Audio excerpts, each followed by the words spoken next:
Number 7. Iram of the Pillars.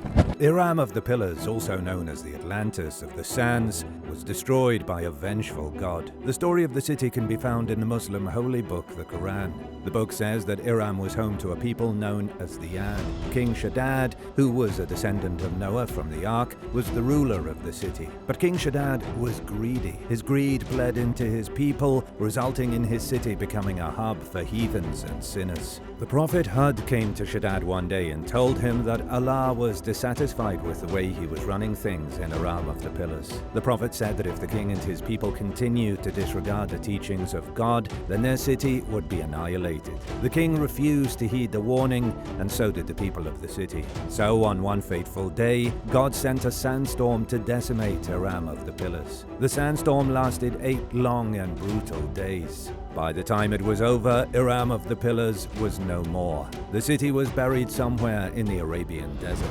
Archaeologists have been trying to find the city for decades. Its legend isn't only in the Quran, it's been part of popular culture in Arabia for centuries. In 1001 Nights, Iram is mentioned as a mighty city built of gold and precious stones. That's the same collection of stories from which Disney got the inspiration for the original Aladdin movie. In 1930, English adventurer Bertram Thomas traveled to Arabia's Empty Quarter. The Empty Quarter is a great expanse of sandy desert, one of the harshest environments on the planet. It's somewhere under the countless tons of sand that Iram is supposedly still hiding. While on his journey, Bertram learned of a great city brimming with riches underneath the northern section of the Empty Quarter. He went searching for the city with his team. They discovered mysterious camel tracks worn into the rocks, suggesting camel caravans passed through during ancient times. But he never did find evidence of the city. Unfortunately, nobody has ever found Iram of the Pillars. But enough people have supposedly seen traces of it or heard of its existence that scholars think it might have been a real place.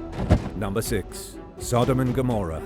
Sodom and Gomorrah are by far two of the most famous cities destroyed by a furious deity. In the Bible's book of Genesis, Sodom is described as one of the most important cities of its time. It was at the center of Canaanite culture in Syria. But Sodom and Gomorrah weren't the only two cities steeped in sin. There was also Admah, Zeboim, and Bela. Together, they were the cities of the plains. When God learned of the unspeakable acts being conducted in these cities, he decided to destroy them. They were too sinful to be kept around. God wanted to make an example of what happened to people when they didn't listen to his laws. But once Abraham learned of God's plan, he was aghast. He spoke to God and asked, "Will you sweep away the righteous with the wicked?"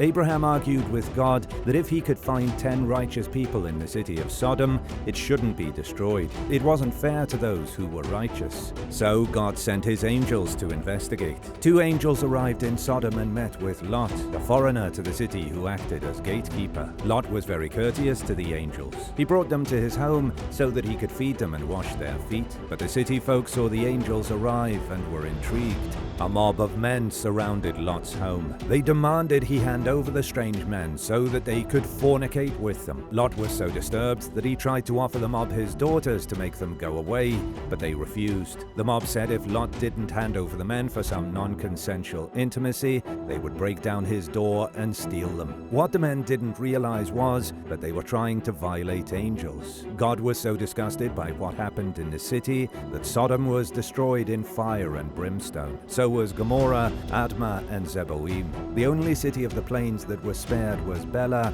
as it hadn't grown so sick with sin as to be incurable.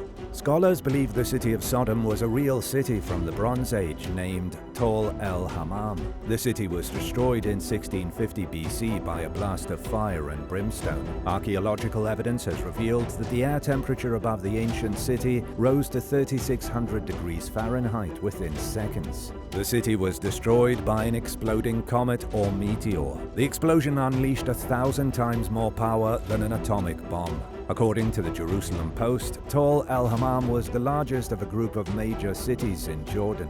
It would have been the political center, much like how Sodom was the political center for the cities of the plains. Together, the area had a population of about 50,000. Archaeologist Christopher R. Moore from the University of South Carolina said whatever destroyed the city detonated about 2.5 miles above it. The heat was so intense that even at such a distance, clothing burst immediately into flames. Wood exploded into fire. Swords melted.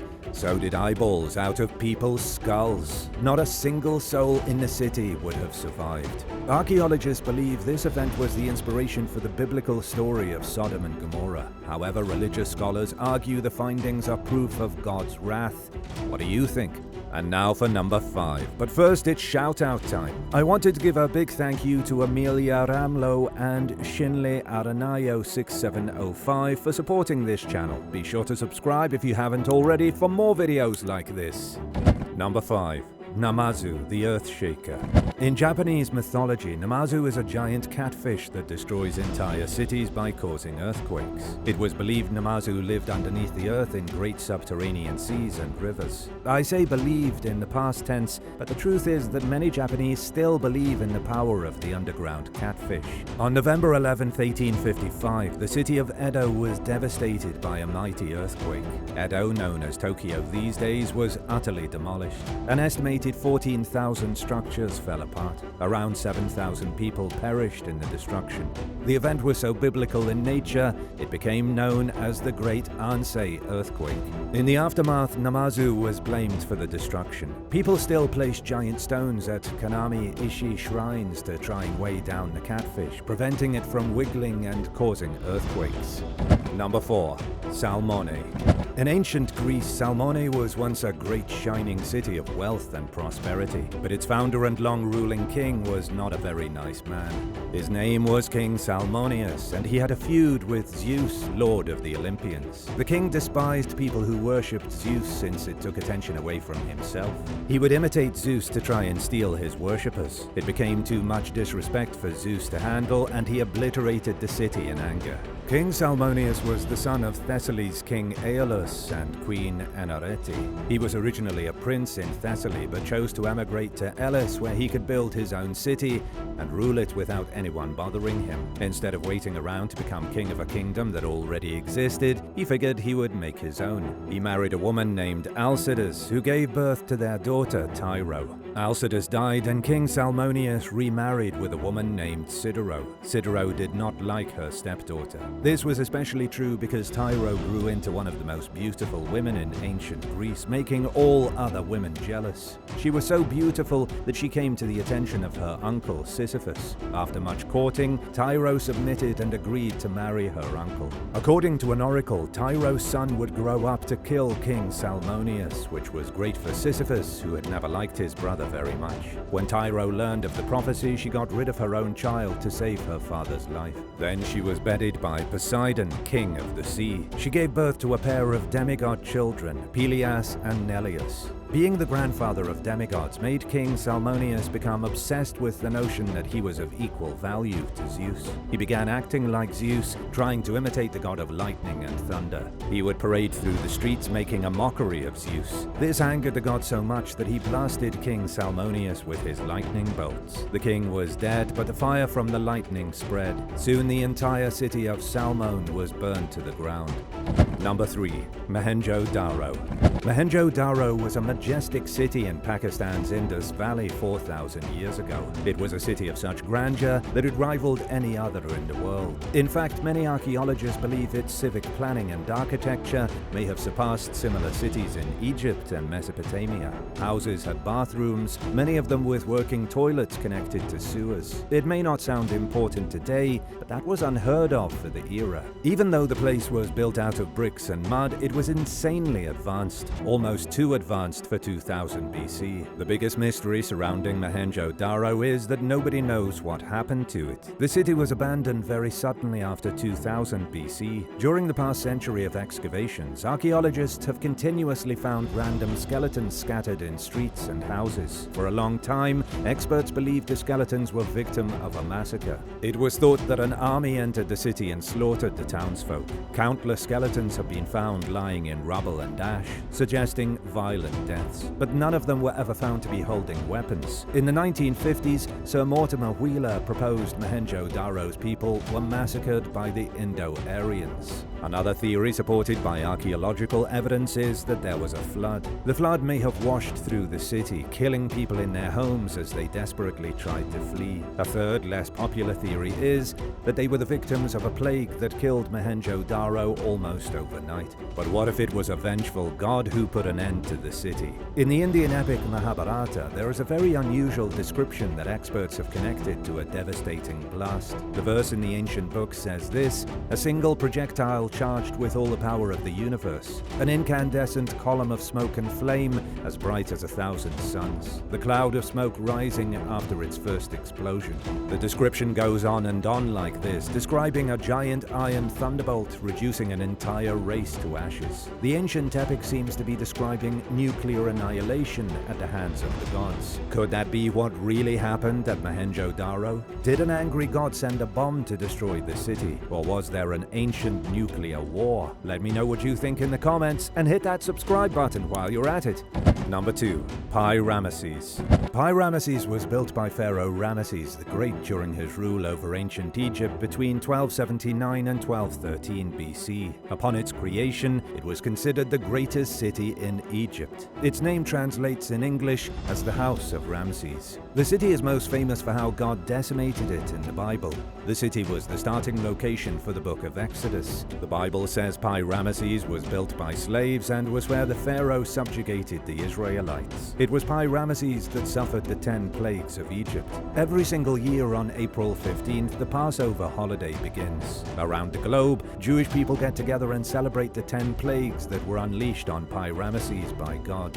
According to the story of Passover, Moses desperately tried to get the Pharaoh to let his people go. The Pharaoh in this case was almost certainly Ramesses the Great, but the Pharaoh refused, so God sent in the plagues. First, God turned water into blood, then he unleashed frogs, lice, and flies. He killed the livestock and gave the city folk boils. He unleashed hail and locust. But what finally convinced the Pharaoh to let the Israelites go was when God blocked out the sun and killed all the firstborn children. Scholars are divided over what really happened. Scientists have speculated there may have been a volcanic eruption on the island of Santorini around 1600 BC that caused plague-like symptoms. For example, volcanic ash could have turned the rivers a bloody red color. Acidic residue in the water may have caused frogs to jump onto land looking for cleaner water. Volcanic ash could have blocked out the sun and rained onto people's skin, causing boils. Locusts likely would have thrived in the terrible conditions after the eruption.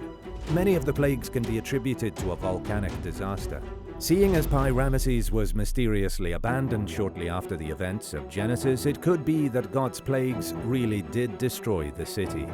Number 1. Atlantis. Atlantis was the original Sodom and Gomorrah, but with one big difference. The Atlanteans were not a sinful group of people like those of Sodom. They were instead too boastful. Over 2,300 years ago, Greek philosopher Plato told the story of how Atlantis was a civilization whose greed caused their downfall. They became so full of themselves that they didn't think they needed the gods anymore. Their hubris provoked the angry gods of Olympus, who erased Atlantis from the face of the earth. In a single day and night, Atlantis was swallowed into the sea. Most modern archaeologists and historians agree Atlantis was not a real place. If you look at the description Plato gave for Atlantis, it was simply too large to have been forgotten. He described it as larger than Asia and Libya combined. That would make Atlantis the size of a continent. It would be like a city as big as India being swallowed by the Atlantic Ocean off the coast of Europe. Plato also suggested Atlantis was populated by a race of demigods. Considering the sheer size, it is very doubtful that modern researchers still haven't found its ruins. But it also isn't completely impossible. People have searched for Atlantis for centuries. During the Age of Exploration, countless explorers looked to the unknown horizons for signs of Atlantis, though to no avail. Even the Nazis looked for Atlantis in Tibet. Some think Atlantis is buried beneath the Antarctic ice. Others think it's sitting at the bottom of the ocean, still waiting to be discovered.